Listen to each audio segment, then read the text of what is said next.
उन पर एफआईआर करके उन पर कार्रवाई करना वो उचित नहीं होगा। हम पुलिस के और सरकार के प्रवक्ता तो नहीं है। जैसा कि आपको मालूम है, कल पीड़ित परिवार से हम लोग मिले थे जहानाबाद में इनके घर पे। उसके बाद सरकार ने ऑलरेडी मामले का संज्ञान लेते हुए एसआईटी का गठन कर दिया। अब हम लोग की अपेक्षा है कि एसआईटी मामले की जांच करे और जिनके साथ गलती हुआ है उनको न्याय मिले। आज एसएसपी महोदय से मिलने के दो वजह रही है।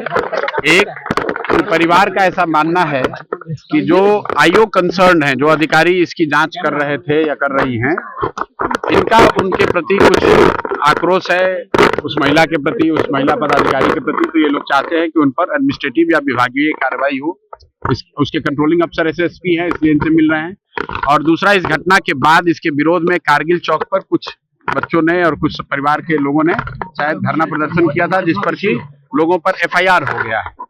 और कल उसी संबंध में शायद बीएन कॉलेज में पुलिस ने छापा भी मारा था। तो वो बात एसएसपी के संज्ञान में लाई गई है कि चूंकि घटना में प्रथम दृष्टया सरकार ने माना है कि जांच में कुछ गलती हुई है, तभी तो एसआईटी बनाया गया है।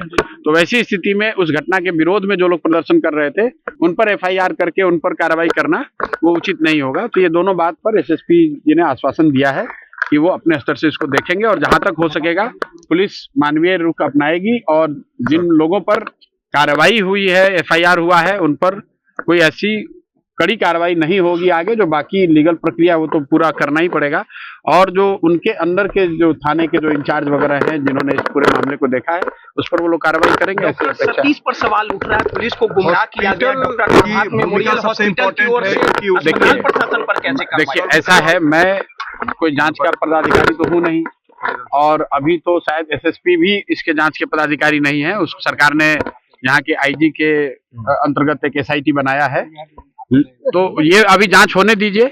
हम जो इनकी पीड़ित परिवार के लोगों ने जो कुछ कहा है, वो बात हम लोगों ने जनता के सामने रखा है, सरकार के सामने रखा है। सरकार ने उसका संज्ञान लिया, एसआईटी बना दिया है। अब एसआईटी को निर्णय लेने दीजिए। एसएसपी का वो मामला नहीं है। एसएसपी जी से बस जो हम लोग का आग्रह था कि जिस महिला पदाधिकारी की वजह से परिवार को ऐसा लगता है कि ये सारा कुछ गलत हुआ है, उस पर कार्रवाई की जानी चाहिए, विभागीय कार्रवाई होनी चाहिए। और दूसरा बात कि इस घटना से संबंधित जो धरना प्रदर्शन हुआ था, जिस पर लाठीचार्ज हुआ है, कुछ केस वगैरह हो गया है, उस पर मानवीय रुख पुलिस को रखना चाहिए। पुलिस पर भरोसा है आपको, जिस प्रकार से प्रथम दृष्टया जो कार्रवाई हुई? भाई, भरोसे की बात नहीं है, जो काम हो रहा है। अगर जो गलती नहीं हुई होती तो इतना हंगामा क्यों होता? लेकिन इतना लेट क्या हुआ? अब ये तो भाई पुलिस बताएगी। इधर देखकर हम पुलिस के और सरकार के प्रवक्ता तो नहीं है। पीड़ित परिवार कमजोर समझ के उसकी बात को दबाया नहीं जा सकता है, इसलिए हम लोग उनके साथ खड़े हैं। ये लड़की के पिताजी हैं, और कल मैंने इनको आश्वासन दिया था कि आपकी आवाज हर स्तर पर उठाई जाएगी।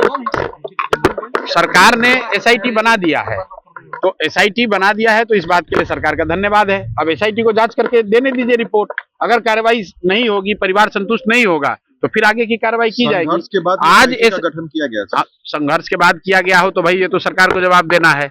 हम लोग तो ये चाहते हैं, परिवार तो ये चाहता है न्याय हो, चाहे दो दिन लेट से ही हुआ हो, लेकिन कम से कम न्याय हो। एसएसपी महोदय से हम लोग इतना ही अनुरोध करने आए थे कि जो वहां पर संबंधित पदाधिकारी हैं थाने के, जिन्होंने इसको प्रथम दृष्टया इस केस को की जांच करी है, उन पर आपको कार्रवाई करनी चाहिए। अब निर्णय उनको लेना है।